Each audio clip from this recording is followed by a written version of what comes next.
You're Yes, perfectly sir. audible. Okay, so a very good afternoon to everyone. I'd like to welcome everyone on behalf of AIIOBF. I'm Mehik, and let's start with today's session. The topic for today's session is carrots, limitations, and disclaimers. But before we start, I'd like to introduce our speaker for the day, CA Ankit Goyal. Welcome, sir. So, sir, he's a practicing chartered accountant, a registered value under the category SFA, a founder partner of AAA Valuation Professionals LLP, which is an RVE recognized by IBBI for all three asset classes. And he's a founder partner of AAA Insolvency Professionals LLP. He has been a speaker in various sessions conducted by AIIOBF on topics like valuation of startups and use of CLVs. And he has performed his duties as a faculty in various RBOs, including AIIOBF. And today we invite him for the caveats, limitations, and disclaimers CEP webinar. Welcome, sir. Thank you, Mehak. Thank you so much.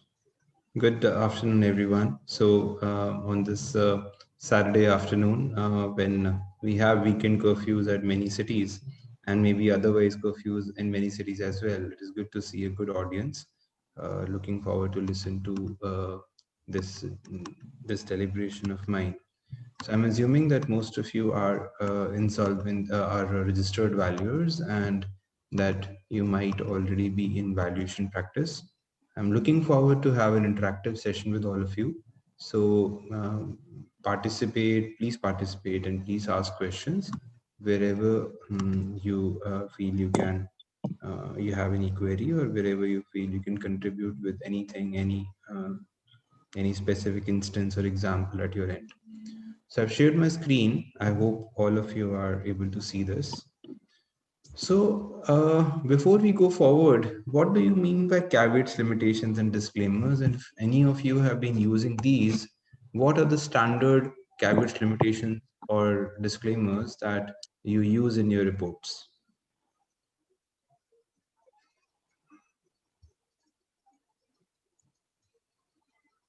Anyone?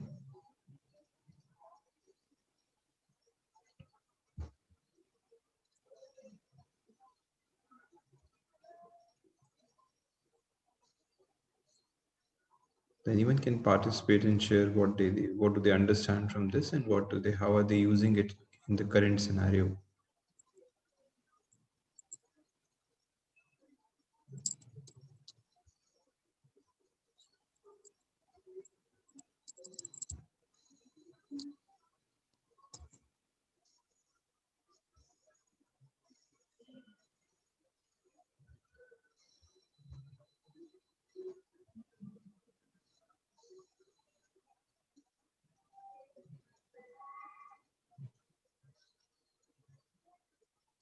Maybe Rajkumar Jain can attempt an answer.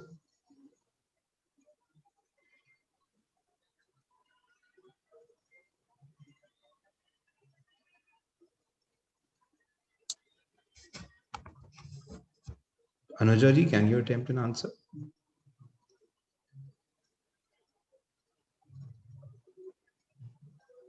You're muted, so maybe you can unmute yourself and then speak out.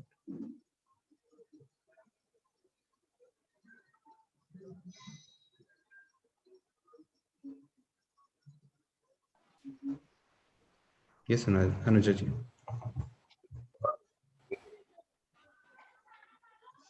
Sir, we write limitations like that the report is uh, limited to the user. We can put the limitation with regard to the use of the report, Very and good.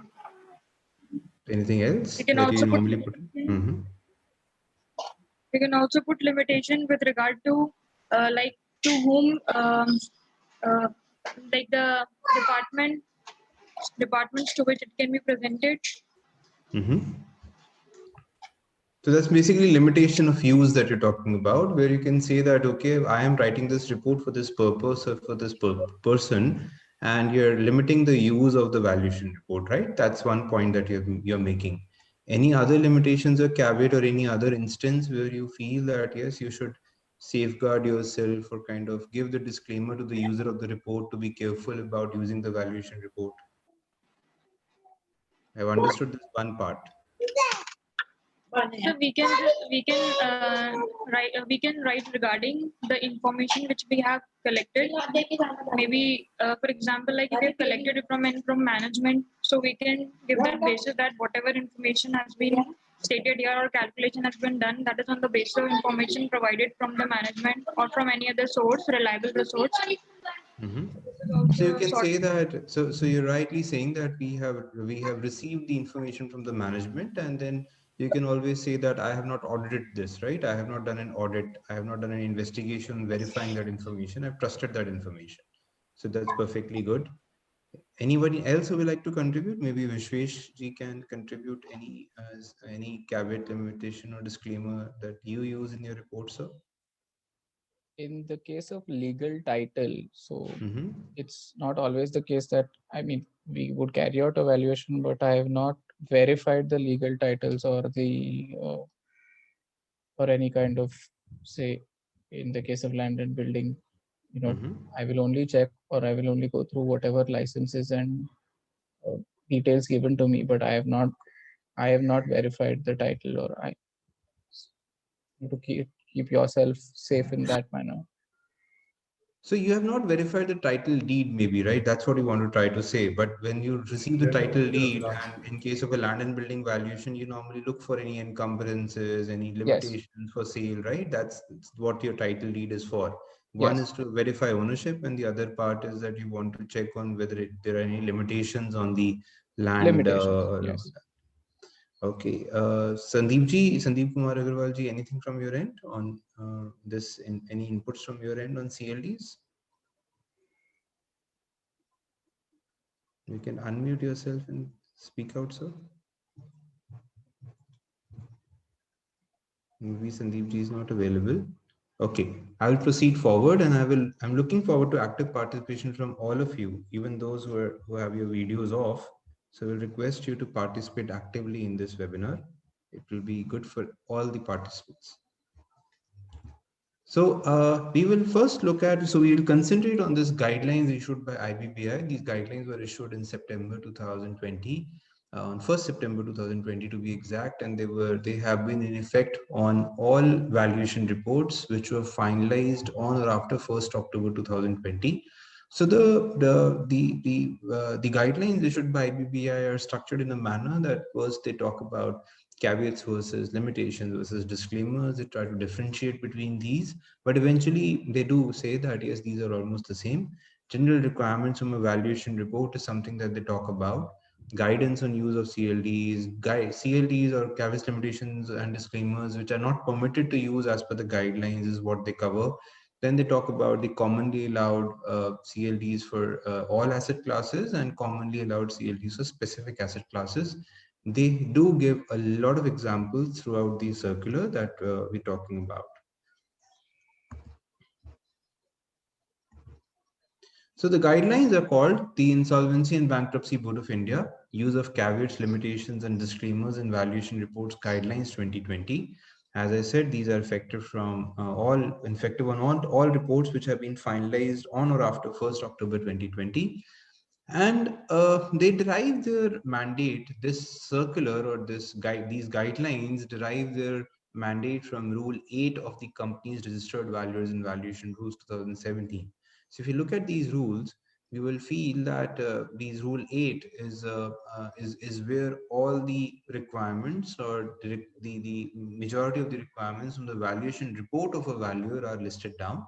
And as part of what is required to be stated in the valuation report, the list of items also includes caveats, limitations, or disclaimers to the extent they explain or elucidate the limitations faced by the valuer, which shall not be for the purpose of limiting his responsibility for the valuation report or make the valuation unsuitable for the purpose for which the valuation was conducted. So when we look at this, we understand that that IBPI as a regulator allows valuers to use caveats, limitations, or disclaimers. So why do they allow us to use CLDs? Why shouldn't CLDs be banned altogether? What is the genuine use of caveats, limitations, or disclaimers in valuation reports? Would anyone like to try and answer that? Let's say you're doing an SFA valuation, securities or financial assets valuation. What is the genuine reason because of which you will say that, okay, I don't want to take responsibility of this. This is outside my scope of work. What can that be?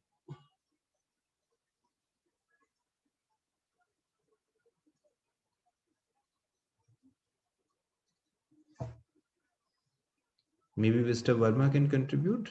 Try and answer.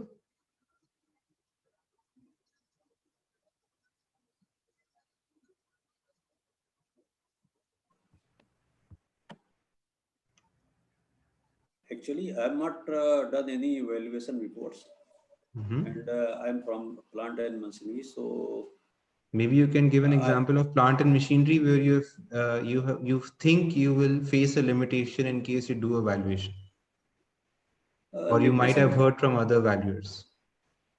Yes, sir. Suppose the case is that I go to the factory for inspection, and I ask for some information from the management, and they say that we may not provide this information for to you. Then that case we may write down it as limitation that this information we are doing this evaluation limited to this condition. Very rightly put, sir. So in case sir visits a factory and says that, okay, I need the date on which you capitalize this machinery, and the management is not able to provide it, or there is no management at all to provide such an information, maybe he will have to take some assumptions. He will have to assume that, okay, this is 20-year-old, 15-year-old, Yes, based sir. on some other evidence that he sees, whether that's physical evidence or otherwise. Yes, And sir. if later it is found out that no, there was some information available with somebody else, which led to the idea that no, it was not actually 15-year-old machinery, it was only 2 years old machinery. Yes, sir. Then the difference in value will be something that might come out. So you, sir might like to disclaim that or put a disclaimer for that. Right. Thank you, sir. Thank you for the participation. Anyone else? Maybe Mr. Ankit Doshi can add. I don't know, sir, which asset class you are.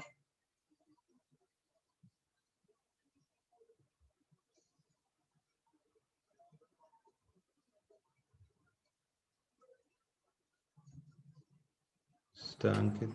Yes, sir. Hello, sir. Yes, sir. Are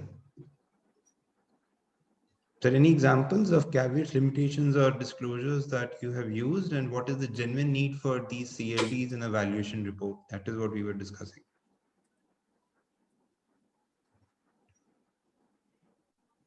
Sorry, sir, I'm not that experienced regarding this right now. Okay, okay, not a problem, sir. Maybe you can try and participate in another question that might come up. So going forward, the CLD circular is something where this was based on a committee constituted by IBPI to develop a standard template for disclaimers, because disclaimers, there was no, prior to this this circular or this these guidelines, there was no guidance on what CLDs can be used and what cannot be used. So whenever there is no guidance, there is always chaos or some kind of a I should say some kind of a misinformation on what can be used, what should be used, what should not be used. So when we talk about when we discuss all that, we understand that yes, this was required. Then this was put into place, as I said, on 1st September for effectively from 1st October 2020. And these are mandatory in nature. The mandatory nature idea comes from, although these are called guidelines, but these are mandatory guidelines. And this is something that all registered valuers must follow in their valuation reports. Quick facts and backgrounds. So section 59(7) of draft valuer bill, that is what is going to come in, also has a similar definition or requirement from valuation reports, that the valuation report should not dilute the should not have the potential or should not have disclaimers or conditions which has potential to dilute the responsibility of the valuer under the act. And it further goes on to say that they should be good enough to be admissible as expert evidence within the meaning of section 45 of Evidence Act 1872. So it is very, very important that we understand that even the new act or the draft valuer bill also gives a mandate that there should be a limitation on use of these CLDs. Anyone who can give an example of a CLD which will totally which will absolve of the complete responsibility of the valuer? Any example?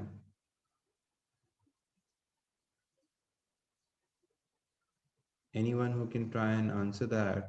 Some example which you feel goes beyond what is required to be given, should be given idly,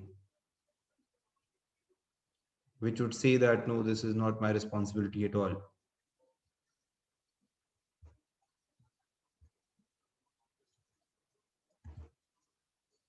So if I say that I had been appointed as a valuer and I did not get enough time, and I have done this valuation for a fee of rupees 5,000 rupees, and I'm not responsible for this valuation. In case somebody suffers any loss because of my valuation report, I am not responsible.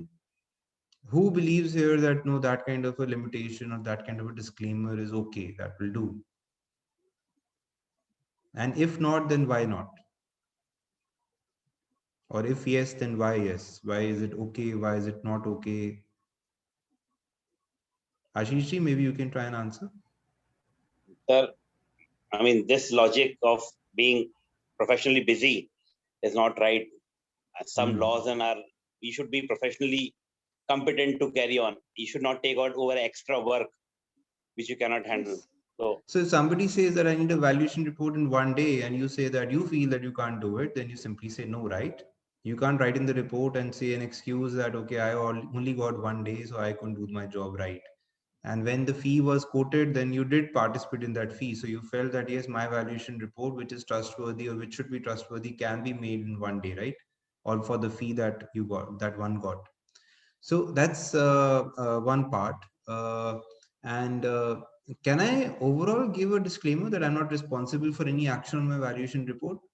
Will that, like, how is that wrong? Or how is that okay? So what, can you repeat, sir? Can I say that, okay, I am not responsible for any loss because of my report? No, sir. No, sir. Because my report is being asked for the only purpose of setting something, right? So if the bank is asking for my report and the bank is using my report to set up a reserve price, and later the bank finds out my reserve price that they fixed or at which they sold the asset was actually 1/3 or half of the actual market value. So then that's a problem, right? So that should not have happened. So similarly, we as valuers, if we are not accountable for whatever reports we are issuing, then what is the whole point of our reports, right? The idea is that somebody is basing their decision or making a decision based on our reports. If you're giving a report to an IP under IBC, then the whole COC is trusting your valuation report and perhaps sending a company into liquidation because they are not able to get a resolution plan which is more than what you have suggested the company will fetch in case it is liquidated, right? Some of you who have done IBC valuation will understand that if you do an IBC valuation and you find out a liquidation value and you later find out that no, that liquidation value is something which is not really realizable, then you actually suffer a big loss because you might have rejected a resolution plan which was worthy of being approved, right?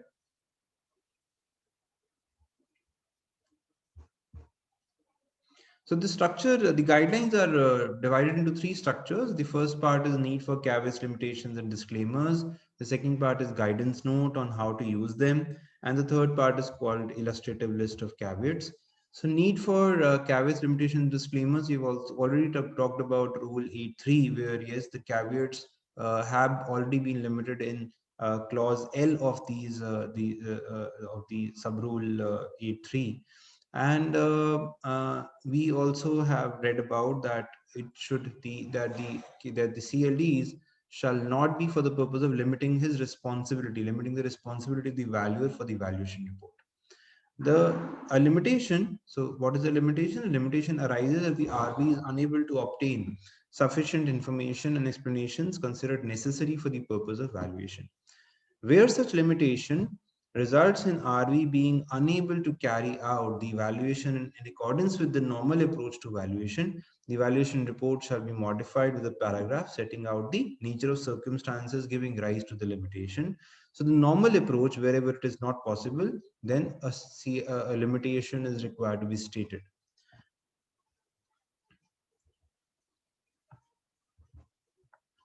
Coming to disclaimers. So disclaimer is required in the valuation report for what? A disclaimer can protect the rights of the RV by cautioning and dissuading others when using the contents. So the disclaimer limits the liability of RV since it serves both as a warning and a way to mitigate risk.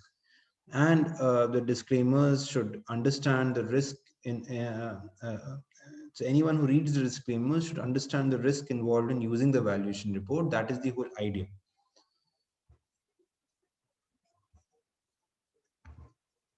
So a valuation report should not carry a disclaimer which has the potential to dilute the responsibility of the RV or makes the valuation unsustainable for the purpose for which the valuation was conducted. The valuation report should be capable of being tested through crucible of legal evidence in judiciary proceedings. So the idea is that any valuation report that you make should ideally be justifiable, should ideally be defendable. So a registered valuer may identify the rights she wants to protect, identify the areas where she might be subject to liability, clarify that the contents of valuation report pertain to specific use by the company, caution the reader of the potential risk. However, the disclaimer by itself shall be able to exclude an RV's liability in respect of negligence in performance of his duty. So you can't say that I was negligent. Any example of negligence in duties that a valuer might be, where a valuer you think is negligent if he does not do that? Any example?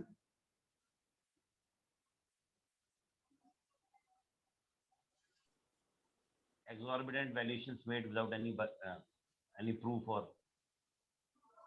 So what is the negligence part there? Like, what has the valuer not done, which he was duty bound to do? That's the effect, that the valuation is high. But what is the negligence that might have caused the valuation to be high? Probably would not have followed the proper methodologies which are required to be followed. There might be an arithmetic error, right? Because of which he has valued something totally wrong. Maybe he has added 1 or 2 zeros to the valuation. So that's something that is negligence, right? And everyone agrees that that might be negligence. He has not studied the market rates properly in case he is following the market approach for a valuation. Is that negligence? Might be considered as negligence, right? Yes. A plant and machinery valuer who has simply done a valuation based on the book value of the plant and machinery without going into the present value or the market value of comparable machinery in today's time, or without understanding the obsolescence of technology in the valuation. Can I say that that's negligence, or is there any difference of opinion on that?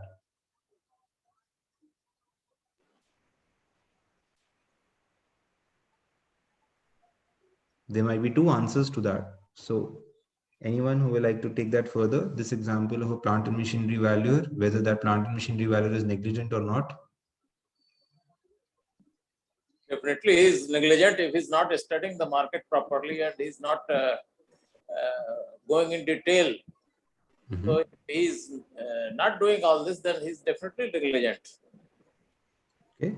So I would say that in case the plant and machinery valuer has enough information in his hand, in the sense that he is able to recognize what machinery it is. In case he has taken a call that this machine is usable, this machine is not in a condition which is so bad that the machine needs to be scrapped. And in that case, if the plant and machinery valuer does not go and check out that what is the current value or the present value of a new machinery in the market, then that's maybe negligence. But if the plant and machinery valuer finds out that there is no label on the machine, he's not able to understand that's a specialized machine which may not have any market comparable. Sometimes, plant and machinery valuers find customized machines in the factories of the places that they visit. So in case they don't have information which is enough for them to go to the market and check for comparables, then maybe they can find an alternative approach. Only in that case, in case there is not enough information for them to check market prices. Any other examples of negligence? Maybe we can go to land and building valuers. Any examples of negligence that maybe a land and building partner can do? Incorrect measurement, right? So in case he has valued he has not read the title deed properly, he has not read the measurement properly, he has not verified so maybe all our land and building valuers are here with me. Is it difficult today to measure the area of land with all the technology in place? Maybe it is not difficult in most circumstances, and you can actually calculate or compute the land area maybe to an extent of 5%, 5% lack of comfort with 95% comfort. Perhaps you can value the land and building the areas also with modern technology, whatever is allowed. My team kind of goes to Google Earth and calculates the land areas for larger land sizes. So in case that becomes the industry standard, then those who are not doing it kind of become negligent, right? SFA valuers, how can they be negligent with respect to valuation reports? Any examples from any SFA valuers amongst us? Consideration of discount rates which are not in line with the market or any comparable distance. Yeah, so inaccurate computation of discount rate to the level that it is kind of seriously hampering the valuation that is coming out is of course something that is very important. That's a good input. Any other example?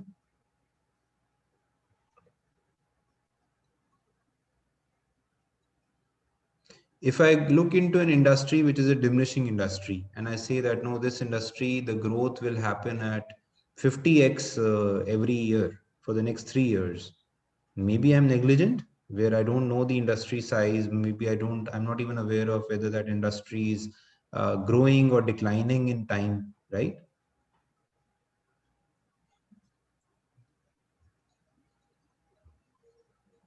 Those were so few examples. And going forward, we can say that, yes, these are the requirements from a valuation report. The contents of a valuation report is what they have listed down. Procedures involved in preparation of a valuation report, caveats, limitations, and disclaimers. All these are aspects that need to be considered during the preparation of a valuation report. So considering the interest of stakeholders and need for transparency and principles of good corporate governance, the undernoted matters should compulsorily be covered in the valuation report in a clear, unambiguous, and non-misleading manner, consistent with the need to maintain confidentiality. So background information of the asset being valued. What can be the background information of the asset being valued? Any examples somebody can give me?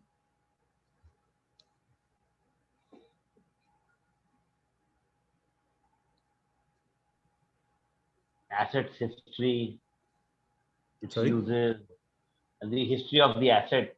History of the asset. Valued. Just give me an example. Maybe you begin pick any asset and then say that what would be the background of that asset. What would be the background information of an asset that a value normally values? In case you're valuing the shares of a company, can you say that, okay, the company was incorporated on this date, the company is doing this business, the company has units at these many places, the company has historically done the following financial performances, the historical performance of the company in the past, right? So background information about the shares, about the asset, who holds them, what are you valuing? Are you valuing the valuation per share, or are you valuing doing the valuation for the purpose of identifying the 15% shares which are belonging to somebody else, right? So all that. Any other examples? I gave an SFA example. Any example for land and building, plant and machinery, background information of the asset? In case of plant and machinery, it is important.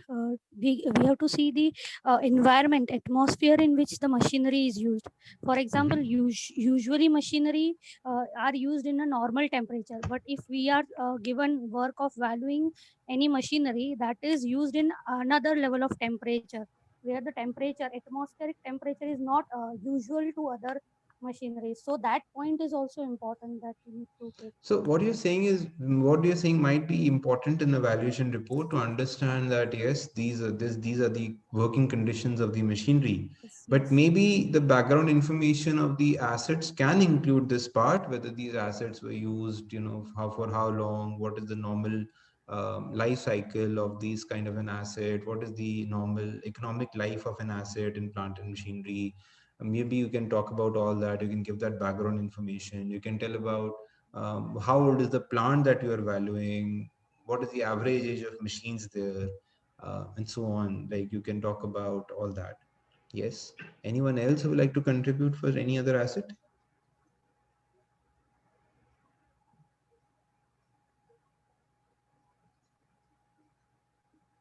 Yeah, in case of plant and machinery, we can add also like whether the machinery is an imported one, whether it's a newly bought or like you said sometime back, some are customized machines. Whether those kind of machinery is there. Yes, perfectly good. So you can also say that yes, there's a long list of machinery, and then you can also talk about what is the gross value of that machine in the books of accounts, what is the net value of those machines, what is the what is the depreciation that they charge every year, and all that. So you can kind of try and pick up the background information with respect to the plant and machinery, how the machines were being used, and for what purpose were they used for. All that is also important. Purpose of valuation and appointing authority. So I think everyone will understand this, and I don't think any doubts can come up on purpose of valuation and appointing authority. So how does the purpose change the valuation? Anyone who can answer that? Very simple question. Give me an example of how the purpose will change the valuation. Any example will do. Let's first check a land and building valuation. So you have a piece of land and you have a building constructed thereon. How will the purpose of valuation change the value?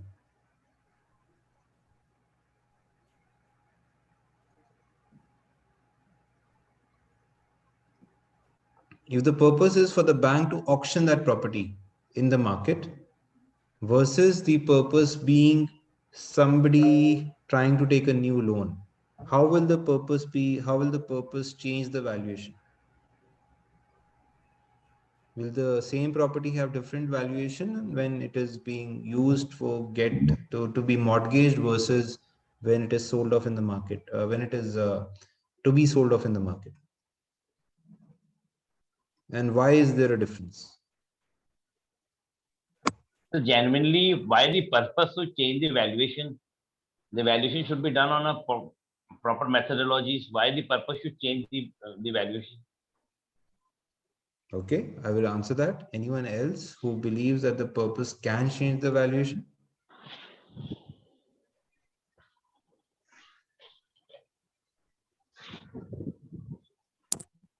One point can be the example that you gave. If for example, if bank wants to do the valuation for auction, then they will require the market price, and I am new, so my points can be not perfect.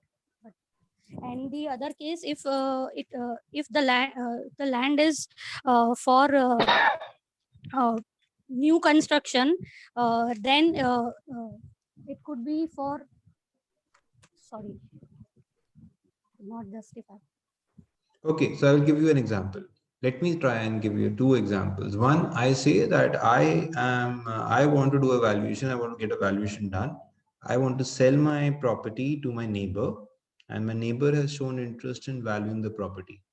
Number one example. Number two example, I say that I want a valuation report from somebody to estimate that what will my property fetch if I want to properly market it.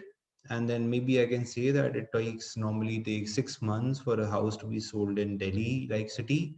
So I say that, okay, I will spend that 6 months and I want to sell off that car. That is my purpose. So will there be a change in valuation between these two scenarios?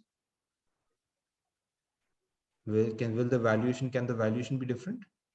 So the benefit to the neighbor, if it can add to the value to the property, then only, I mean, otherwise, if we are not going to take the benefit to the neighbor, then the valuation should be the same. So if the objective of the evaluation is that I want to understand that how much should I ask my neighbor to pay to me to for this property, then the purpose is different, right? And for the purpose, you will include the synergies that might happen for the neighbor. But in case you want to sell it off in the market, will you add the synergies of the neighbor? Maybe no. Maybe just look at the market and say that, okay, what is the market price for this kind of a property in this area? So the purpose, change of purpose, change something. Then the second thing is that in case the purpose is changed to an extent that I said that in the second example, I said that the property is sold with adequate marketing, with proper marketing. And versus a scenario where the property is sold without any marketing on a as expeditiously as possible, without proper marketing, without proper timing for marketing.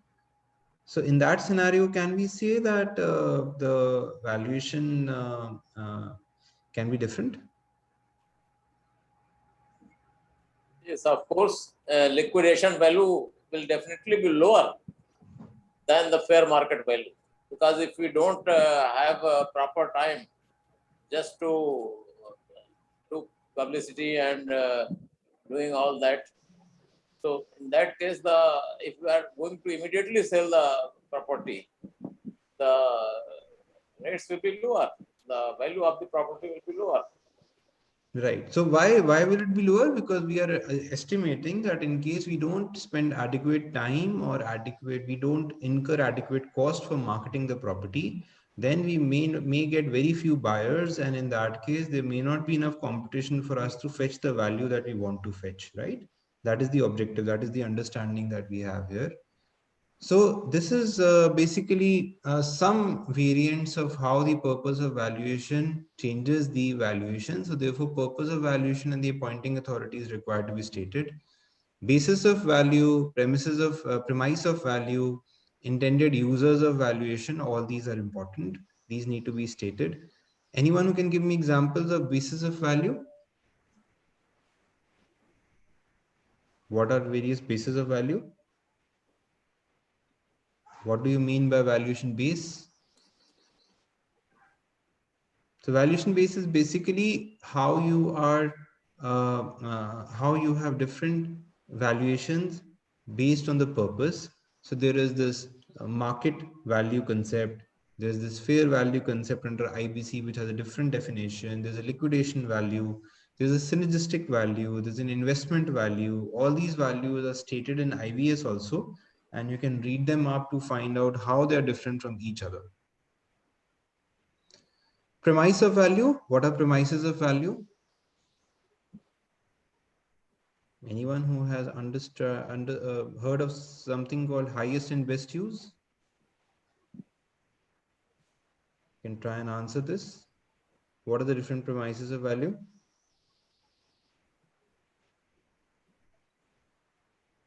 In the way it can be used in better way. Suppose it is residential, having potential of commercial uses, then its value will be different, I think. So that's an interpretation that, sir, you have introduced, that highest and best use will be that in case the current use of a property is residential use, whereas the property is usable for commercial operations, then using the concept of highest and best use, you will say that no, my valuation is higher, right? Yes. So there can be a current use premise, there can be a highest and best use premise, there is a concept called orderly liquidation premise, and there is a concept of forced sale premise. So what changes between these concepts is that you're saying that you have you are assuming facts or hypothetical situation wherein you are able to realize a certain value from the said assets. Sir. Yes, sir. Excuse me, sir. Can you give one example from plant and machinery side for basis of value and premise of value? Plant and machinery side for premise of value, saying, or like What examples are you asking for? Yes, sir. Example, sir. Both basis and Examples. both for basis and premise of value. Okay. So in case we talk about a plant and machinery, and we say that you have a plant and machinery in the form of a fully set up coal-based power plant you have the turbines, you have everything in it. Yes, sir. So what are the ways of valuing it? When we talk about premise, we can say that, okay, we can assume a market value base, and we can say that, yes, we will go to the market and check what can the plant fetch. So where can you sell a 300 megawatt thermal power plant equipment today in the world? Maybe somebody can say that, no, this kind of equipment is sold in Africa because that's where all these thermal coal-based power plants still work. They're still economical there. They can't be run in India. Somebody can say, no, this plant, where is it located, and we will be able to run it as it is. Right? So current use versus highest and best use premises of value can be then considered based on what do you want to do with that plant and machinery. Yes, sir. Right? Yes, sir. Most plant and machineries are having very specific uses, right? There are very, very few machines which are multi-purpose machines, like maybe lathe machines. Lathe machines are also heavily customized at times. But anyways, they can be customized again. So they might have a market, genuine market in the industry. Sir, So this is one example. Basis of value, I can also talk about how I can differentiate synergistic value and market value for you. So in case I say that somebody has a factory of manufacturing steel tubes, and he wants to buy some other company's assets which are also into manufacturing steel tubes. Is there a synergy for that person? And what is the synergy? If yes, there is a synergy, then what is the synergy? Both are manufacturing steel.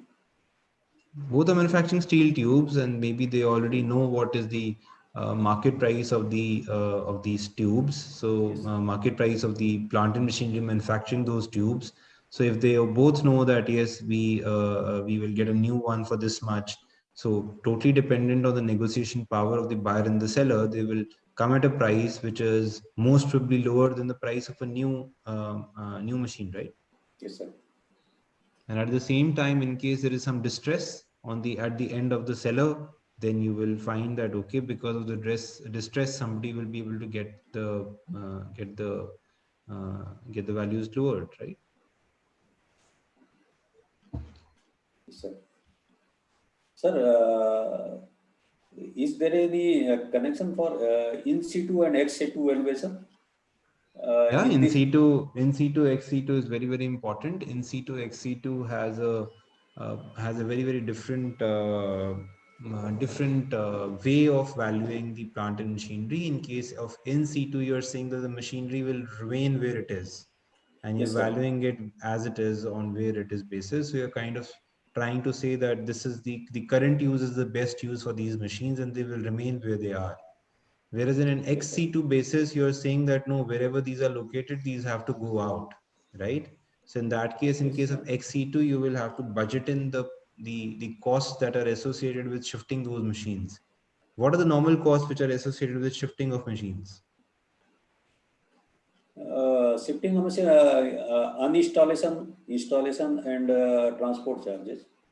Yeah, transportation, installing, creating of that many machines which are bigger machines require a civil foundation to be made for them to be installed. So those civil foundations are rarely transportable. You will have to make new ones wherever you're placing the plant next. So this is I think what I think you've also already talked about transportation in that case. Recalibration, so you will have to ask somebody to recalibration is again a part of reinstalling those machines. So those machines might be requiring an overhaul because of the transport.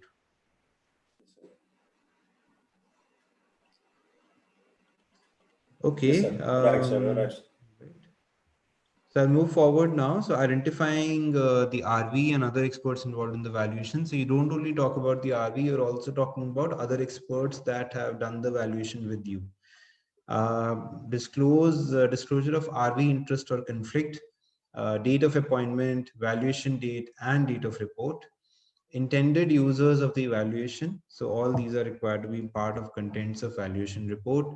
Inspections and investigations undertaken, business interest, ownership interest, characteristics, nature and sources of information, significant assumptions, if any, procedures adopted in carrying out the valuation and valuation standards followed, restrictions on use of the report, major factors that were taken into account during valuation. Conclusion has to be separately shown or has to be should be there in the valuation report. Caveats, limitations, and disclaimers, of course, are there in the valuation report. So these are all contents of a valuation report that should be part of the valuation report. So I will just look at the chat box.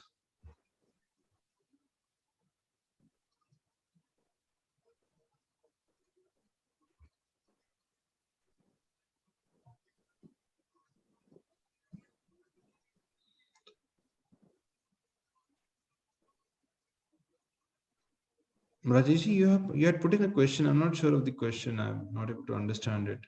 In the case of new product where we cannot have similar kind of product, then like I think this must be something to do with what I was saying at that point in time.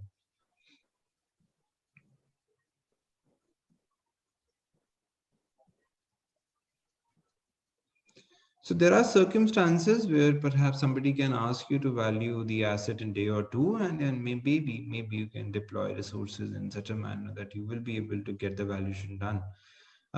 Yes, in most cases, the valuation report might, valuation work might take more days, not a problem. Physical verification of assets, there's a possibility the physical verification can be done within 2 days also, or within 1 day also. There's a possibility that physical verification is uh, is uh, is a barrier. So totally depends on that.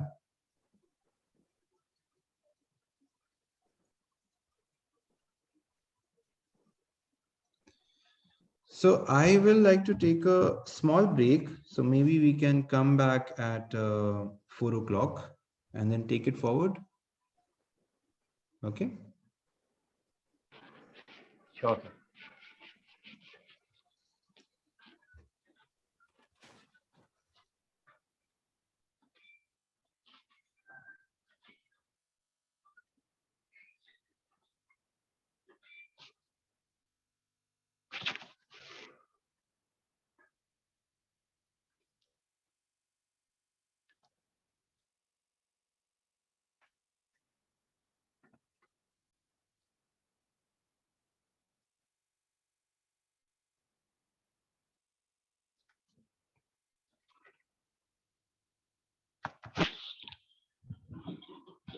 Late लो कोई फायदा नहीं है late लो हाँ 10 नहीं अभी 4 बजे से क्या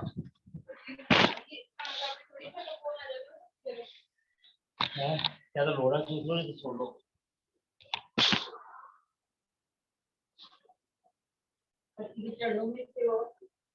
थप्पड़ मार लो चढ़ो में सो चलेगी 1 घंटा हो जाएगी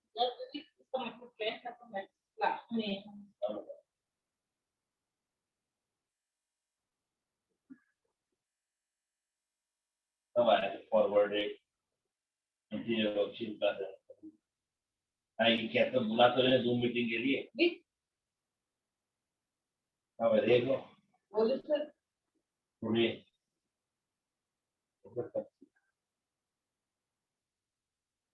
करो आराम से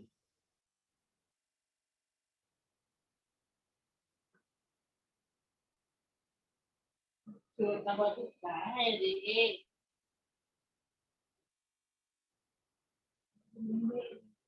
ले लो है क्या हाँ अभी चल रही है चल रही है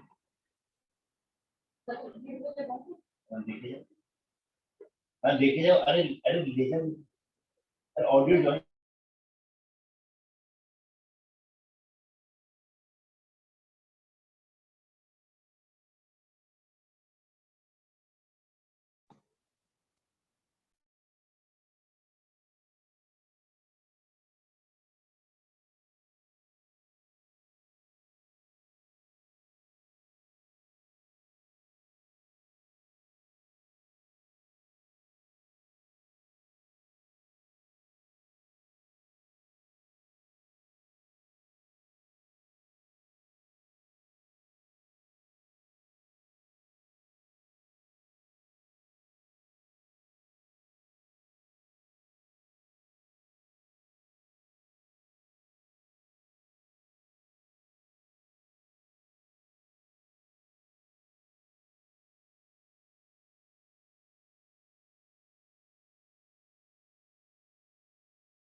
Yeah, so we discussed the various contents of a valuation report. Any doubts in these contents, anything which is part of this that you have any doubts on, please let me know. Moving further now, moving further, the guidance note from IBBI talks about how the principal procedures that are adopted by the valuer to complete the valuation report should be part of the valuation report and should be set out briefly in the report. And normally what these procedures are, normally these procedures can include review of past financials, review and analysis of financial projections, industry analysis, SWOT analysis, comparison with similar transactions, comparison with other similar listed companies, discussions with the management, review of principal agreements, documents, etc., site visit, maybe a desktop visit can also be done. Assumption made for internal condition, which must be stated, like in case of a desktop valuation, we may state that the basis of the report is photographs and documents provided. Process of identification, did you identify yourself? Did you use the help of the client, or did the client himself do the physical verification, right? So coming to business interest and ownership characteristics, which Bhavna ji has asked for. The business interest is that what is the interest of the person who is getting the valuation done. So one idea is that I am valuing a company and its shares, and or rather the shares of a company, and I say that okay, when I do that, I find out that I want to value equity which belongs to somebody and he has 15% equity versus somebody who has 85% equity. So the 15% equity per share value might be very different from the 85% per share value, only because one of the two options gives me control over the asset, right? So the ownership characteristics can vary between the two based on this idea.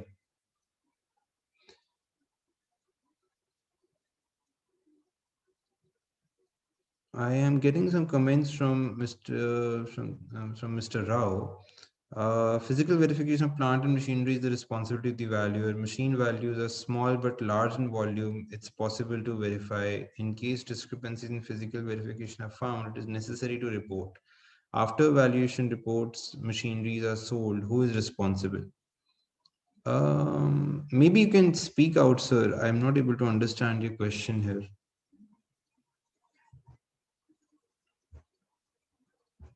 Maybe you can just clarify what is your question, sir. No, my question is, there are any discrepancies found in physical verification? So the value, is it necessary to report? And after physical verification and after valuation report, if machines are being sold, who is responsible? Whether the valuer is responsible, or the promoter is responsible, or the RP is responsible? I think you should. What documentation, sir, do you think that you will have to prove that the machineries were there when you did the physical verification? You will have some photos, you will have some videos. No, how many photos we can take if it is small in value and large in volume? We cannot cover everything now. Suppose there may be some Dyson tools. So how to value all these small parts and other things, but it is there in the books of accounts. Okay. So my thought process is very clear, sir, that in case it is part of the books of accounts and if you are required to value the complete plant and machinery which belongs to somebody, which includes these tools and dies, and you have the photos, video recording of your physical verification, you have records of how you verified those machines were actually there or those parts were there. So the record keeping now is a must, sir. So in case you have records which say that you did physically verify those assets, then that is good enough. And you can have a video recording also these days, because your smartphone is now with everyone, sir. Even everyone's driver and maids have smartphones where they can do video recording. So we can of course have a record of, as valuers, we can at least keep a record of whatever we are seeing when we do a physical verification. and rather a good quality physical verification record in the form of photos and videos is encouraged by everyone, sir, including the clients also. So that is the way forward. If you have noted down in evaluation report that you saw those machines physically at that point in time, and you have shared your draft report with the person who is your client, maybe in case of a resolution plan, you will share it with somebody who is the resolution professional who is taking over the case. And if everyone is accepting your your draft report and all that, then it can also be assumed that these machines were there when you went for the physical verification.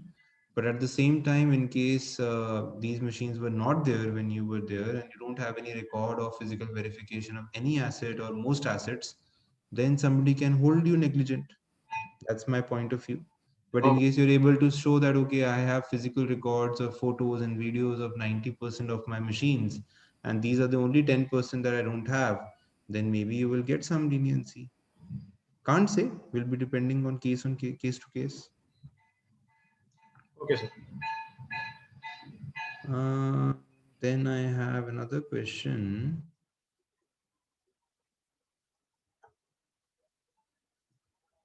So I have a question from Rajesh G, and Rajesh G had asked this question before we went for a break. He's asking for how we can get value from the market in case there is a new product. So my understanding is that yes, if there is a new product for which market is not able to give you the value, then you have to look at an alternative approach. So, but the question is, what is that alternative approach? Alternative approach is that you look for similar assets. So say, can I ask you what kind of product are you thinking of? Maybe you can give me an example of a product where you feel that it is new and one may not find a market comparable for the same. Maybe you can give me an example.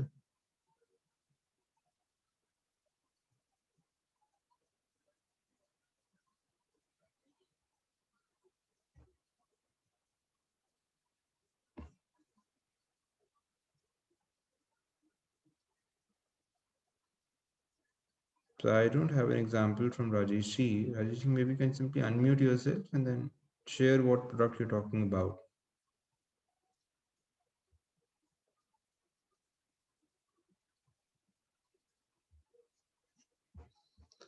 Okay, moving forward now. So the procedures involved in preparation of valuation report will include all this. We've already discussed this. Any questions on this, please go ahead and ask me. Procedures involved in preparation. So RV should also include in the valuation report what all information provided. So affirmative statement that information provided and assumptions used by the management, others in developing projections have been appropriately reviewed, inquiries made regarding basis of key assumptions in context of business being valued in the industry economy, etc. An affirmative statement on the adequacy of information and time for carrying out the valuation. So these should be included in the valuation report so that these two things are confirmed by the valuer. The RV should mention any key factors which have a material impact on the valuation, including the size or number of assets or shares of the company, their materiality or significance, minority or majority holding, and changes on account of transaction, any impacts on controlling interest, diminution or augmentation therein, and marketability or lack of thereof. So all these can affect that can have a major impact on the valuation. Prevailing market conditions and government policy with respect to the asset. Then faulty structural designs or contamination must be looked into, and that should be like adjusted for. Caveats are warnings or cautions to the client, user, or services. Limitation is a restriction on the scope of RV's work, including inspection or investigation of the data available for analysis. A disclaimer is a statement intended to specify or delimit the scope of rights and obligations that may be exercised and enforced by parties in a legally recognized relationship. So it is a statement denying responsibility intended to prevent civil liability. So what can I say? Can anyone give me examples of these three things before we move forward? maybe you can repeat the same sentence in different manner and say that, okay, this becomes a caveat, this becomes a limitation.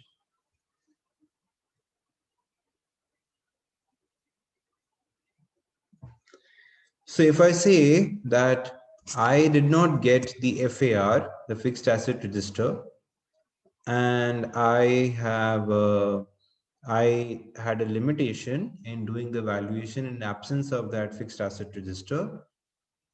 And in absence of that information, I have assumed that the plant and machinery belongs to dash, dash, dash, dash, dash, dash period.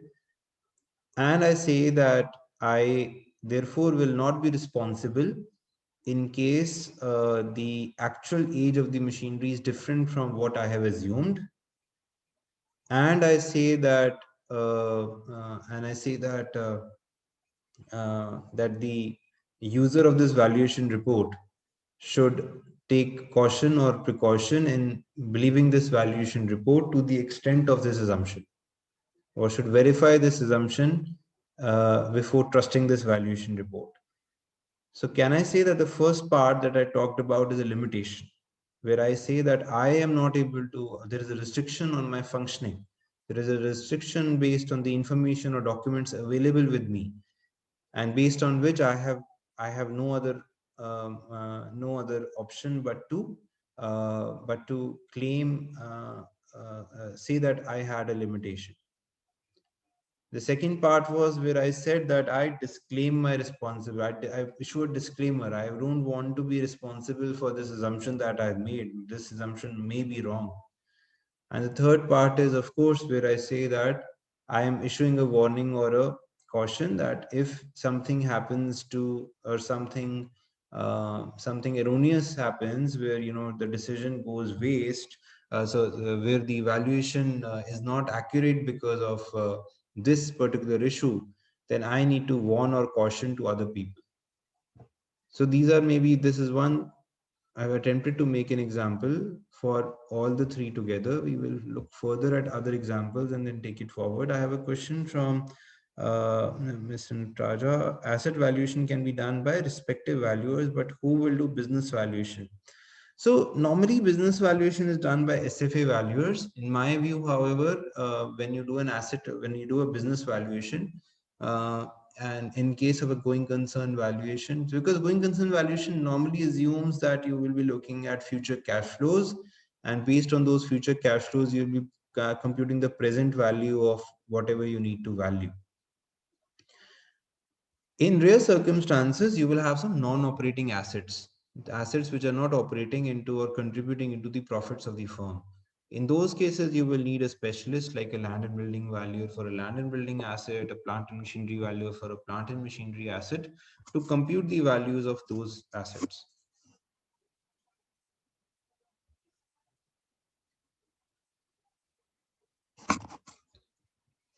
Then moving forward,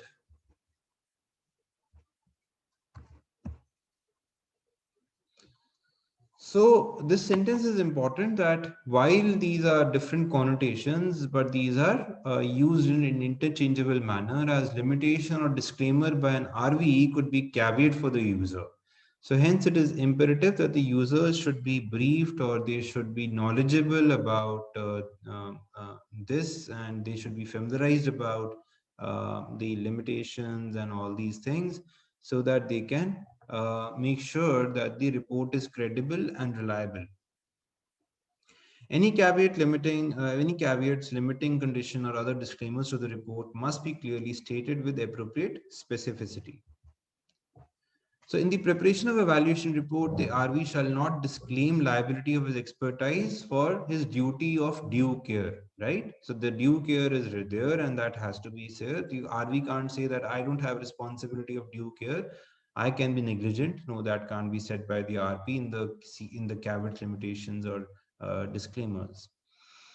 The management remains liable for the correctness and veracity thereof. However, significant inputs provided to the RV by the management owner should be considered, investigated, and corroborated. In case where credibility of information supplied cannot be supported, consideration should be given as to whether or how such information is used.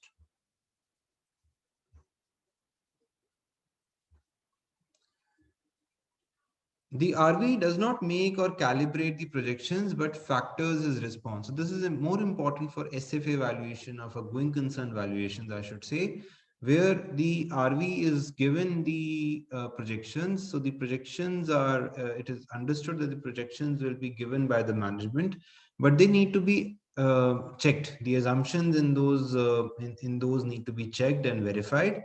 And if the RV disagrees with those future projections that the management has given to the registered valuer, in that case, the registered valuer is also free to modify those or replace those. The RV has the right to demand relevant information and basis of projections before commenting thereof. So it is the duty of the entity being valued to provide accurate information about the subject asset.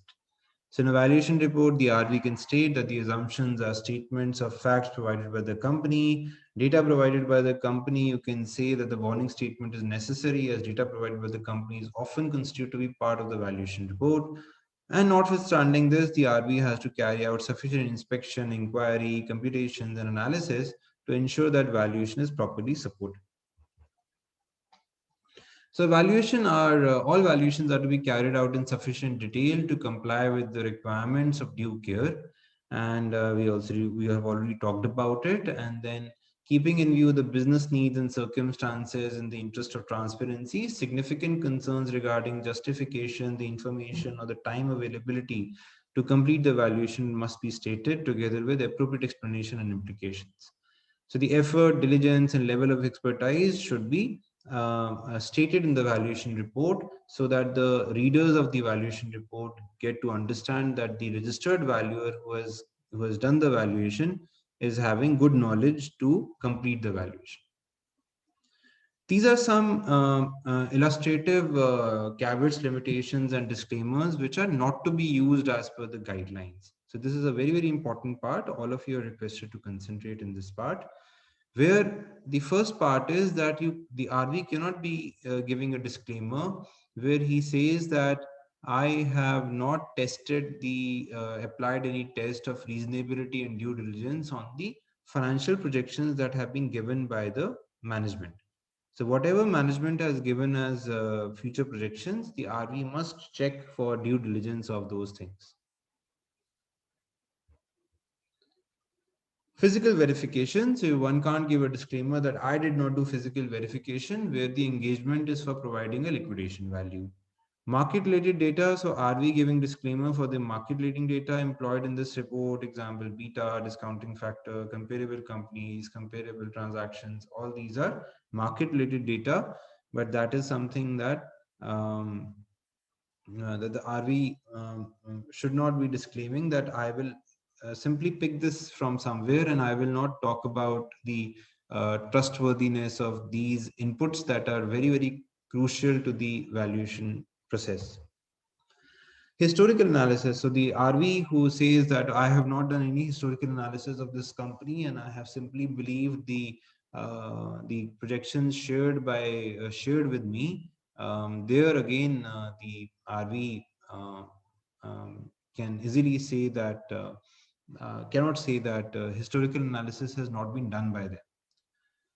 RV cannot say that I have only used one approach to the valuation and I have not even considered or talked about the other approaches. In case one has done market approach, then they should say that why have they not done income approach or cost approach? They can't remain silent about it. And in case they genuinely feel that the other method should be tried, then that method should certainly be tried. Appointing another expert. So the RV is appointing another expert who is junior to him or who is reporting to him, then that other expert is somebody who can who should be the report of that other expert should be made part of the valuation report. You can't just vanish it or say that, okay, I just used an expert and I'm not familiar with it, or I don't want to. The RV can't disclaim his responsibility with respect to one part of the valuation which he has delegated to somebody else. The control needs to be there.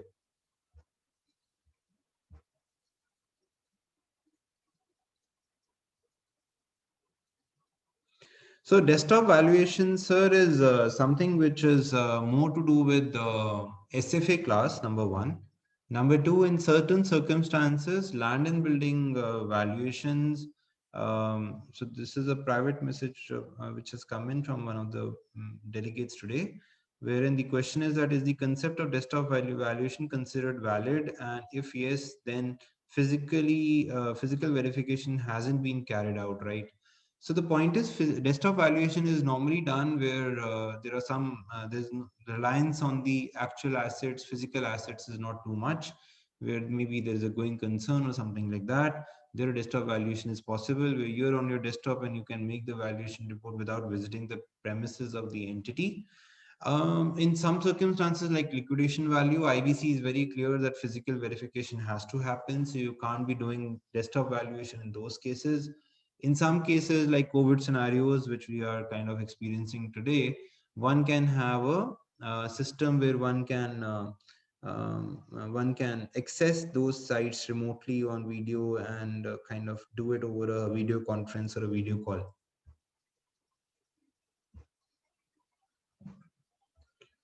So illustrative CLDs for all assets. So restrictions on use of valuation report. You can, as I think we got this input from somebody, that valuation reports can have a restriction on the purpose that they can be used for. A responsibility of the RV, that one can say that we owe a responsibility to only the authority client that has appointed me, and I don't want to be accountable to anyone else at all. That can be the case. Accuracy of information. So while our work has involved analysis of financial information and accounting records, our engagement does not include an audit. So you can say that I do not do an audit. I was only doing a valuation. You can't expect me to do an audit in the fee that I have received for doing a valuation. Achievability of the forecast results. You can talk about how the assurance which was provided with respect to future results, future cash flow projections is something that is there, and how the differences between actual and expected results may be material.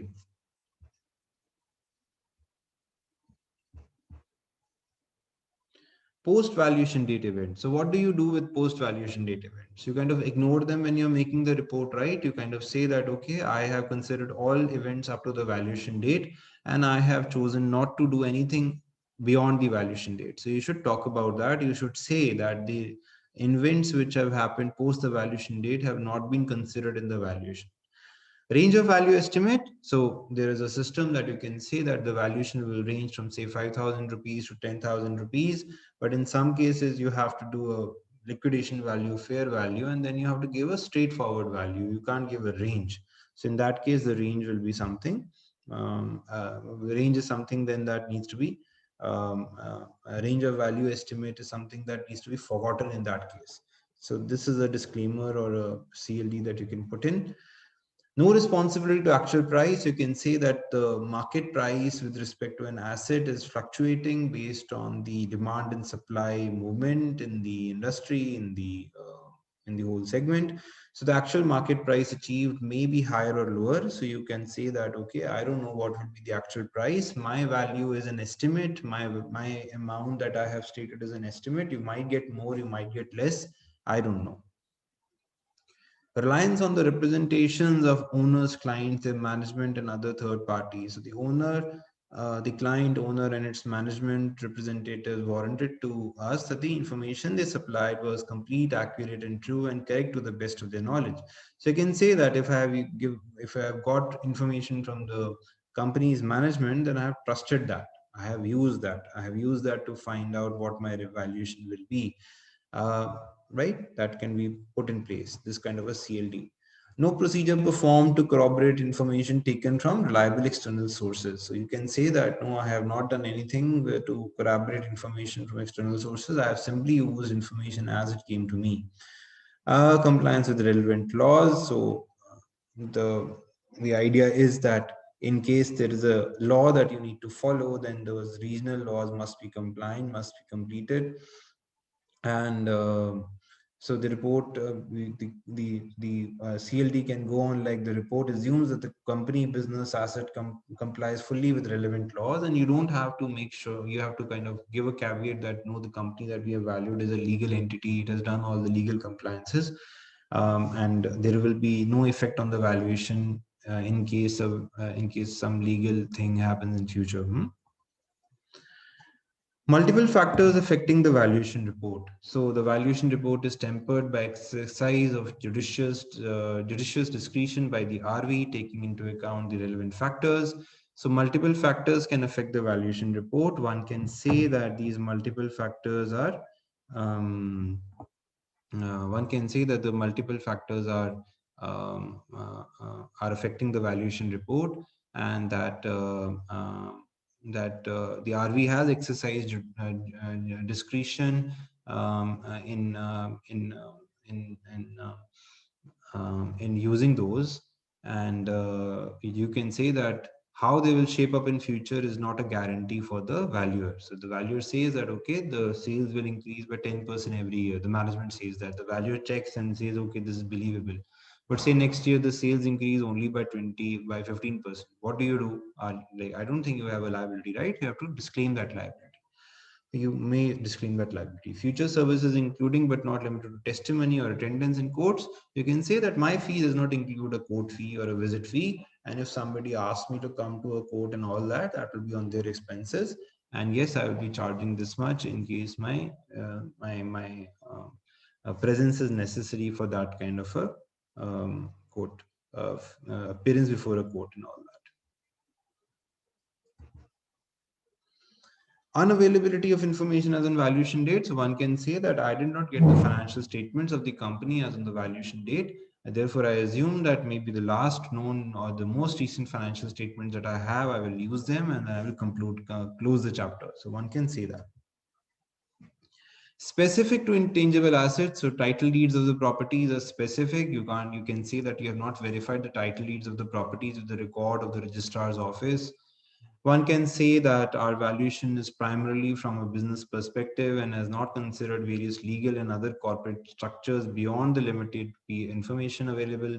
Sketch plans and photographs, the RV has endeavored to visually identify the land boundaries and dimensions. However, he is not a surveyor, so you can say that, yes, I have made some assumptions there, but I've tried to measure the land, but I'm not a surveyor. You can say that.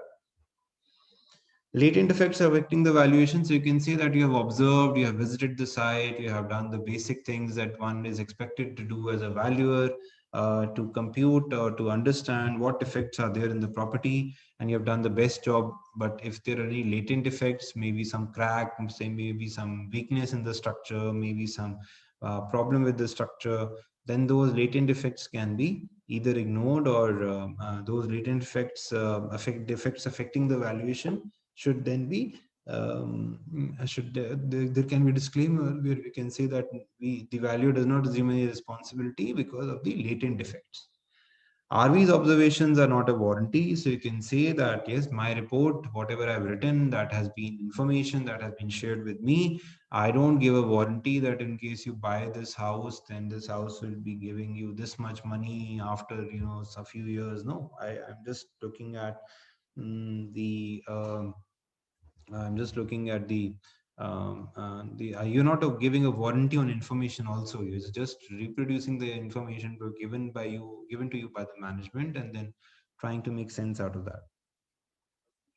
Hazardous conditions. There can be some industries, some places where where one can assume that no hazardous conditions or materials exist which could affect the subject business. But wherever they do, there, of course, there can be a different outlook there. Accuracy of architectural plans. So one can say that one has made some rough drawings, some architectural plans, and these are only accurate up to a point, and that is something that you can kind of discuss in your report. Validity of permits and licenses. So RV has assumed that the permits and licenses will be extended, or maybe they are having that kind of extension or time period up to which they will be valid. So if you have all that, then maybe this will be able to help you if there's any license or permit internationally registered which no longer remains valid, right?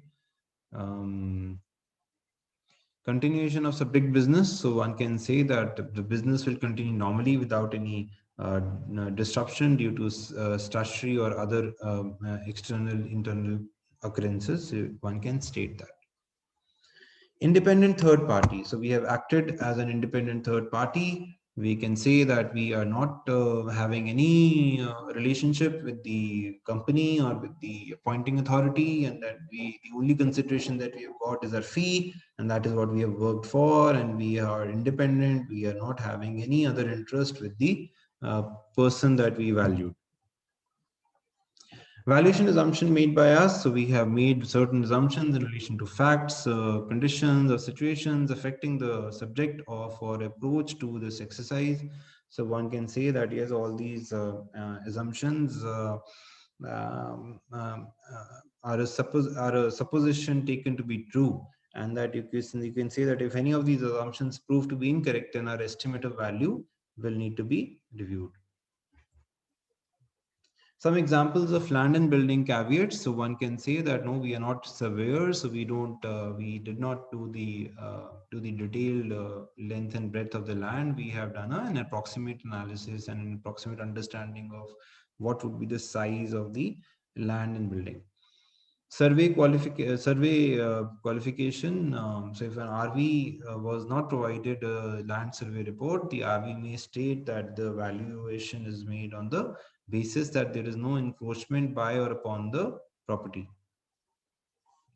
Town planning, resource management. So one can say that yes, in most circumstances, an RV will only make verbal inquiries of local authority or the state planning department as of the zoning or planning area of property. So in that case, in some locations, it is not possible to obtain these area certificates, and therefore one can give a disclaimer.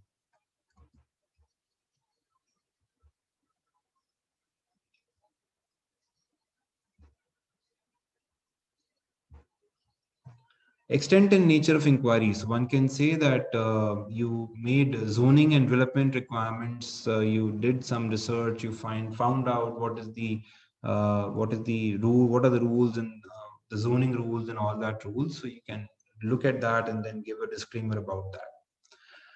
Tenancy details, you can say that you verified the physical property, maybe you did not, maybe you looked at the documents and you verified and confirmed that there was no tenancy with subordinate or a subordinate or a superior right, and then you can kind of value the property as if it was never leased, never tenanted. That can be done. Environmental contamination issues, you can say that there can be some contamination, some flooding, conservation, title claims, and all that. And based on that, you can say that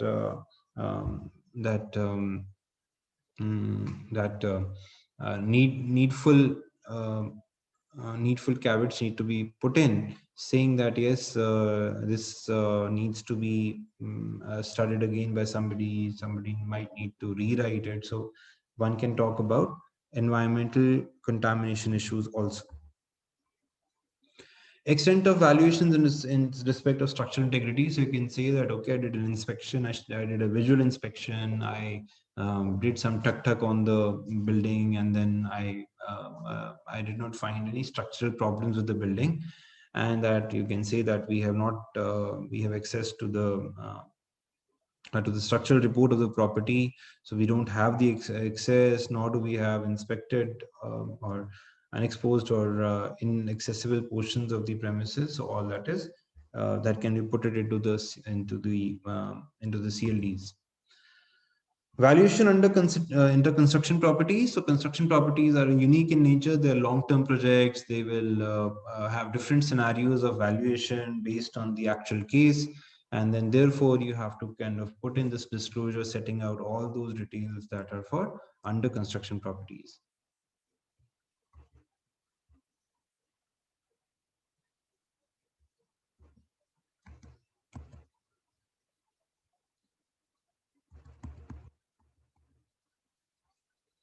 Asset wise, going further, like for all asset classes, one can say that yes, I want to, there can be a CLD which talks about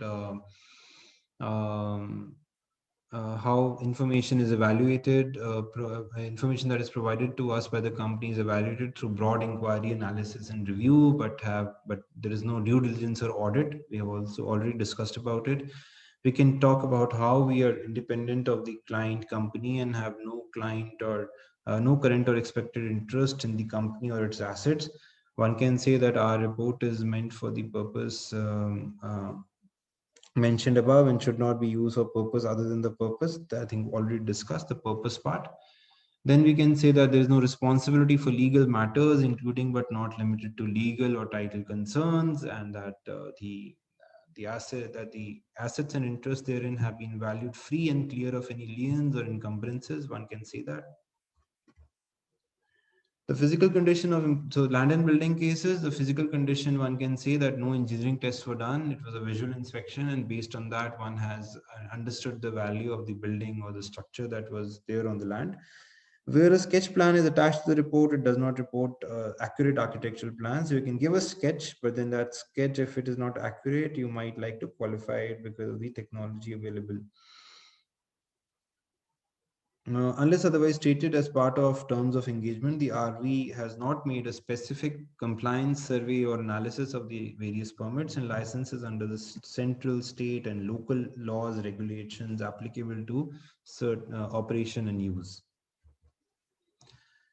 Then the sale of subject property is assumed to be on an all cash basis. So you say that, okay, I will assume that the sale is on an on-cash basis, and the valuation is also in the currency that you're looking forward to value the goods or value the property or value the items on. Value arrives with the purpose and date. So there is no value which is without purpose and date, and because value will change in case the date changes, value may also change in case the purpose changes. The actual realizable value that is likely to be fetched upon sale of property under consideration shall entirely depend on the demand and supply of the same in the market at the time of sale. So plant and machinery point of view, one can say that the information they supplied was complete, accurate, and true and correct to the best of their knowledge, that the management has given the full information that was available with them. Based on that, one can say that one can give a disclaimer saying that concerning the financial data, operational data, maintenance schedule of plant and machinery, real estate investments and other investments in the intangible asset, except as specifically stated to the contrary in the report. So in no event shall be liable for any loss, damage, cost, or expenses arising anyway from fraudulent acts, misrepresentation, or willful default on part of the company, the directors, employee, or agents. So in case there is a misstatement, then the valuer is not taking any load on that through this CLD. Definition provides of value. So liquidation value could be significantly different from the fair value. Further, liquidation value is an orderly sale, can be very different from the liquidation value in case of a fire sale transaction. So all this is important for you to understand and make basic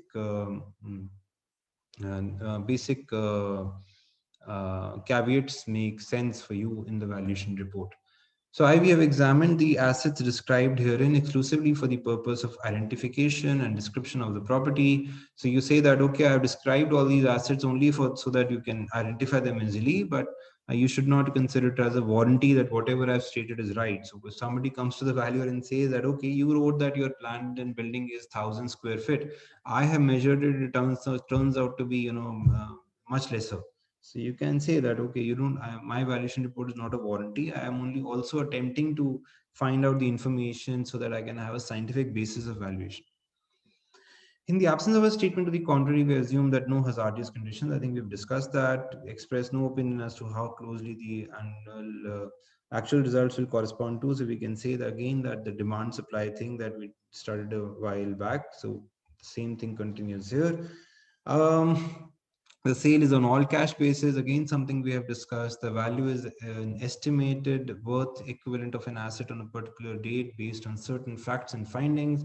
Varies with its purpose. So the purpose can change, the circumstances can change, the facts can change. All this can change in such a manner that the value that is likely to be realized upon sale shall entirely depend on the demand and supply of the same from at the time of the sale. Coming to securities of financial assets, so while our work has involved an analysis of financial information and accounting records, our engagement does not include an audit. So you can say, I did not do an audit, I only trusted the financials given to me. And that you say that my report should be read in totality. One should not read my report in the small parts of my report always. The valuation of companies and businesses is not a precise science, and conclusions arrived at in many cases will be subjective and dependent on the exercise of individual judgment.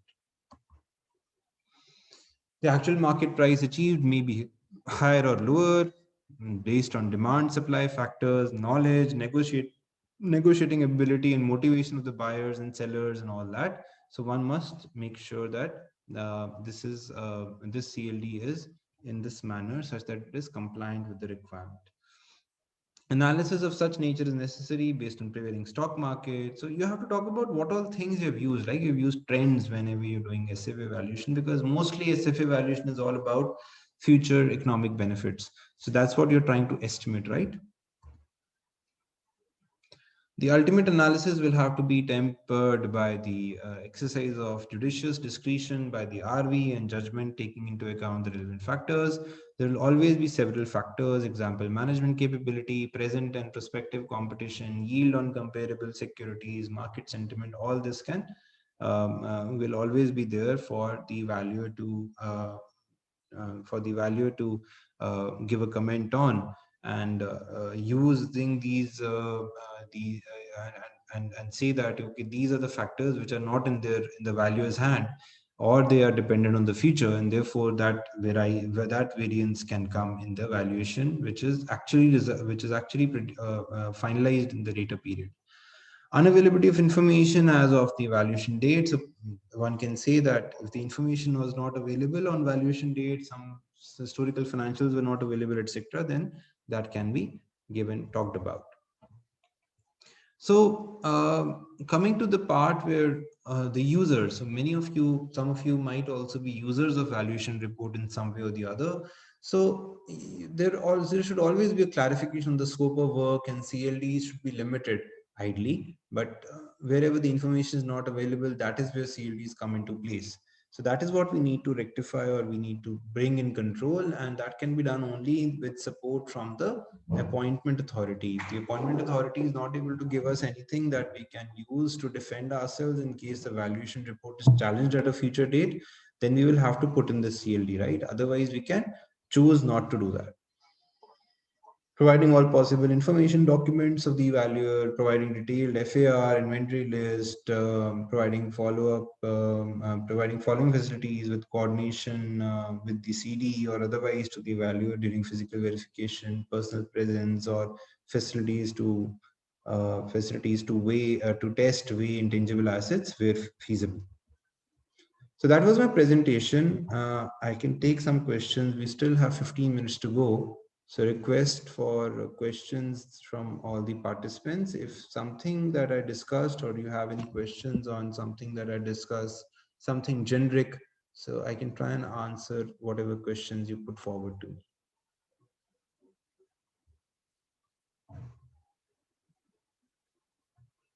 Any questions?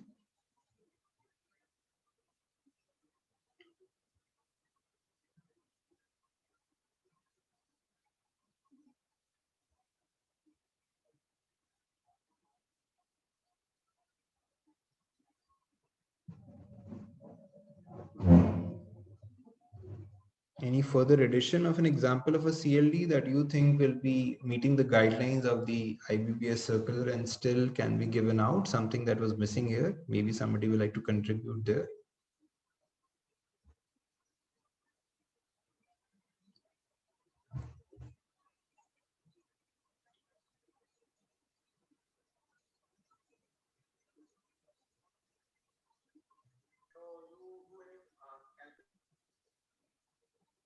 Sorry? And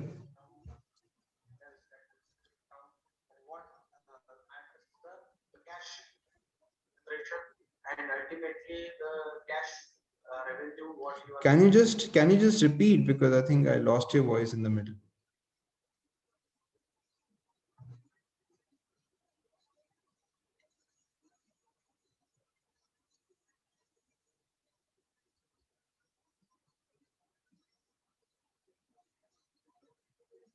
Maybe you can repeat your question. I lost your voice. It was barely audible. Anyone else who got that question who can repeat it for me?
Oh, I have a question from Bhavna. Can you explain SFA valuation in brief?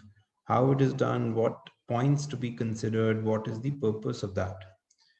So, Bhavna ji, when we do an SFA valuation, we are looking at, we try to, so I'll quickly talk about the three approaches of valuation. What are the three approaches of valuation? Anyone who knows about the three approaches? Maybe you remember from whatever you studied so far. Cost approach, income approach, and market approach, right? Maybe all of you have already understood and discussed this extensively, that these are the three approaches. What economic principle are these three approaches based on?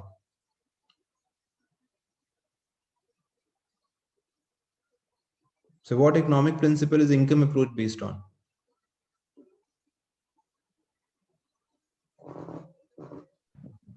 Is based on future projections of the industry, what we are going to get in future, that is to be accounted for, and the present value of those receipts. So the economic concept is anticipation of benefits. Yes. Right? That is the economic principle. So today, in case you buy a house, what is the benefit that somebody can look at? If somebody wants to use income approach, can somebody say that if I want to buy my own house, I will no longer need to pay rent? Is that an economic benefit that he will have? Future benefit that they will have, right? Any other example of somebody incurring some expense and then saying that I will have some future benefit, or not incurring an expense and still saying that I will have a future economic benefit? So say I have a debtor who I need to realize ₹100 from, right? That's a future economic benefit where I might get some money from that debtor in future, right? What is the other approach in market approach? What is the economic principle behind market approach? Anyone? In case of plant and machinery, we just go in the market and find out a similar equipment cost in the present market. So the economic principle, sir, is that economic principle of market approach is that you will have price equilibrium in the market. Yes. Right. So you will like price equilibrium. If you go to the market and say that, okay, I want to buy a phone. Now, one phone will cost 20,000 rupees. The other phone will cost 25,000 rupees. In the long run, if that 25,000 rupee phone is not better than the 20,000 rupee phone, then either the 20,000 rupee phone will increase its prices or the 25,000 rupee phone will just go out of market. Right. So there's a concept of price equilibrium. You go to a land and building. You say that, okay, this land and building seems to be good enough for a residential property. Okay, that's a check done. How do you value that? You say that, okay, what is the market approach? You try to find transactions all around that house, the neighbor's house, the neighbor's house, and try to find out values there. And once you have the values in hand, then you kind of start doing an economic using market approach. You will use the price equilibrium approach. In cost approach, you use the substitution approach or the substitution approach, or the substitution economic principle applies, that if I don't want to, if I ever don't want to spend that money, what will I, how will I substitute that asset? So say you have a wooden staircase and you want to value it. So one of the ways of valuing it is saying that, okay, what will it cost to make a new one which is giving the same utility as this one? And once you know that, yes, the new one will cost an X rupees, maybe you can give a value to the one that you have, you already have, right? So some examples that I have given. So in that case, the income approach, where the future economic benefits or future economic benefits, the present value of that is calculated in normal circumstances, and the key lies in expecting the future economic benefits with accuracy. That is what SFA valuation then does, whether it is tangible assets, intangible assets, inventory, and so on. Everything requires that.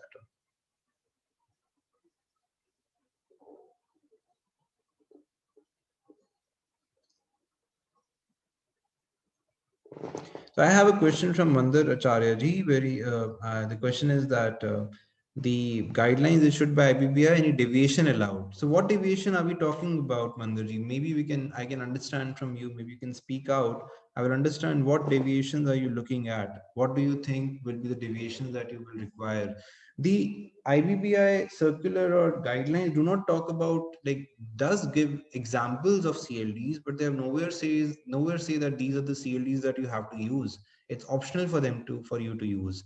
It's also optional for you to amend those CLDs to your advantage, subject to a few things. One, you shouldn't be having a CLD which is part of the barred list.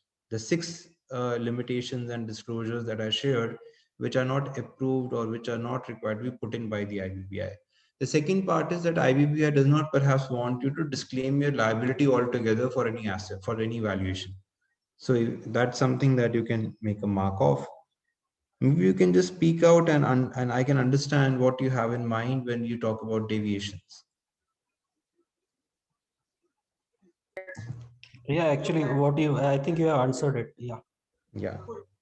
Any Thanks. other questions from anyone else? Thank you. Yeah.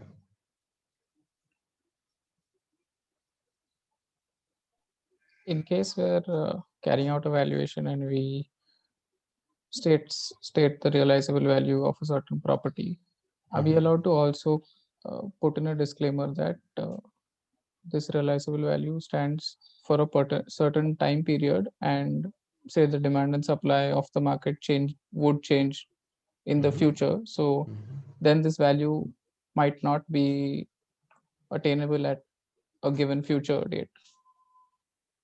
So I had one of the examples, if you see, were also about this, where you said that, okay, I have given the valuation or given an estimate on the valuation date, and one can have a change in the valuation perspective, the market perspective overnight, right? So maybe, as I said, I was giving an example in the morning that a week back, there was almost no COVID, right? Nobody was fearful of that. Everyone was having a jolly way of life. Today, suddenly, within 2-3 days, everything has become bad. Maybe for Delhi, maybe for other states who had a bigger problem earlier, they were already facing all that since the last week. So businesses, the cash flows of businesses will suffer, right? If the business is not able to work, not able to open shop. Let's talk about a restaurant. If the restaurant, which was used to earn money because people used to come there for dining in, is closed now because the restaurant has been told to shut shop and only do takeaway, then that restaurant will have a problem. But the SFA valuer, what does the SFA valuer say? The SFA valuer wants to see that, okay, what will be the time taken by this new wave to subside, and he starts then calculating the estimated cash flows which will come into the company after that date.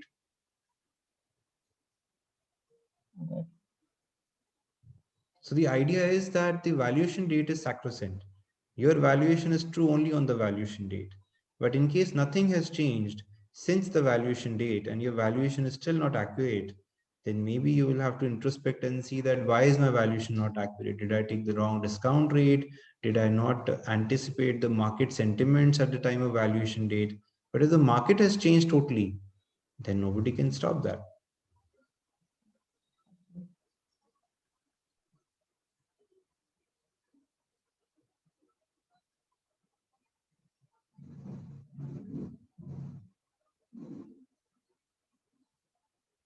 Any other questions from anyone?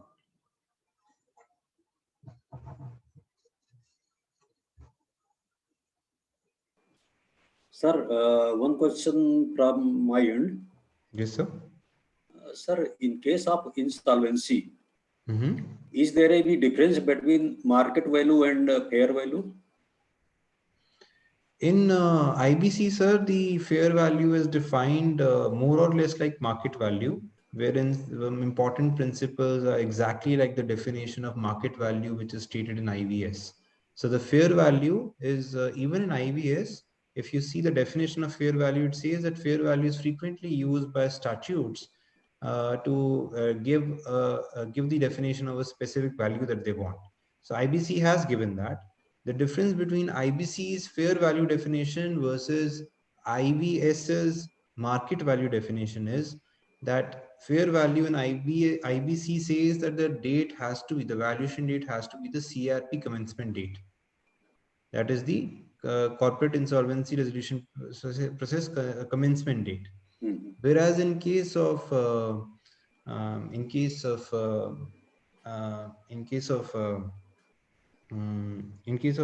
IVS, the market value is open. The market value says that the valuation date can be any valuation date that is fixed with the client.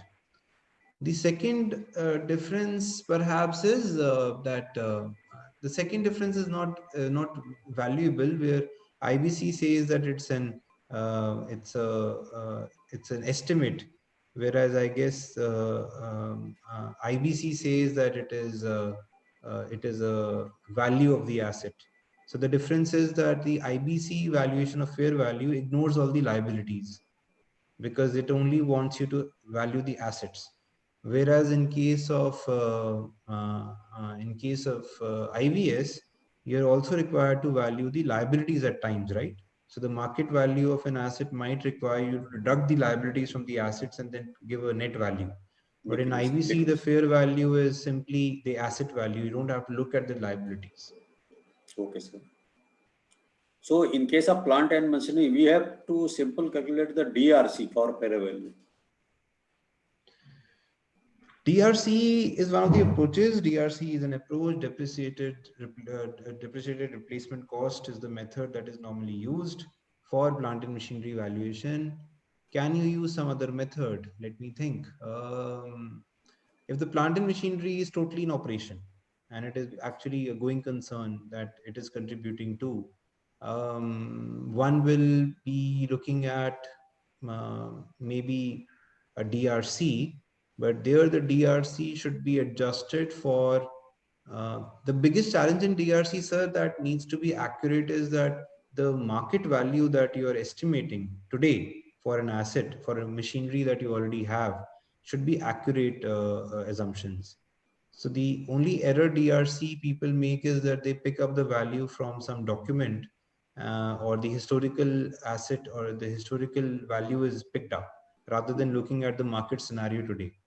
Yes, sir. That is the only hiccup in DRC. Apart from that, if you talk about plant and machinery, one can look at the other method of capitalizing the lease value.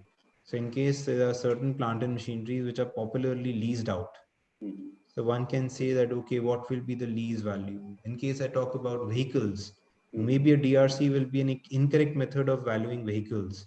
You would rather like to find like comparables. So today somebody tells you, okay, value a 2015 model Baleno. Yes. So you will simply go out and look for 2015 model Balenos and their sale prices in the recent past and then come out with a value. You will not do a DRC, sir, because the market comparables are available. Yes, sir. In that case, in case of vehicle, that is right, sir. But in case of, suppose we go for valuation of industry, and that industry is on solvency. So in that case, we don't have sufficient time to find out the market comparables, and we have to complete the valuation within 1 week. So in that case, I think what we should do, is there any way? Databases are important, sir, and rather, like, of course, if you totally go by the book value, there is a big chance that you will have an error, right? You never know what kind of cost has been inflated in the books, what kind of extra expenses have been capitalized along with the main asset. The asset might only be 110 rupees, and 40 rupees which is added on that asset might be just interest cost, which you don't know. So in case if you today say that no, the value of today's replacement will also be 150, then maybe you're taking the wrong assumption.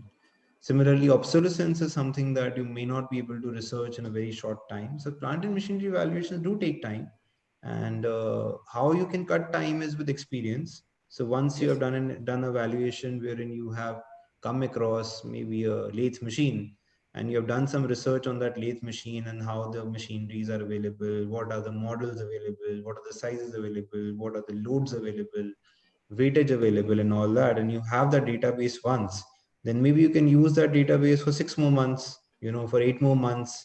And then once that period elapses, then you can look at regathering that data. Then what we do in our office is we also promote that you use your spare time to collect this data. So Yes, say sir. you want to, maybe have a list of machinery and overall machinery, and you can say that, okay, I already have, this database which I will use in future. Yes, sir. Possibilities, these are the possibilities. Okay, sir. Okay, sir. Thank you, sir. So thank you, everyone. Thank you for this session, and thank you for the interactiveness that all those showed who did ask their questions and also participated in my questions. Over to you, Mehak. Thank you, sir. Thank you for today's session. I'd like to thank you and all the participants for joining in today. And we'll keep you updated of all the upcoming webinars in the future. Thank you, sir. Thank you, everyone. Thank you. Thank you. Thank you, sir. Thank you, Matt. Thank you.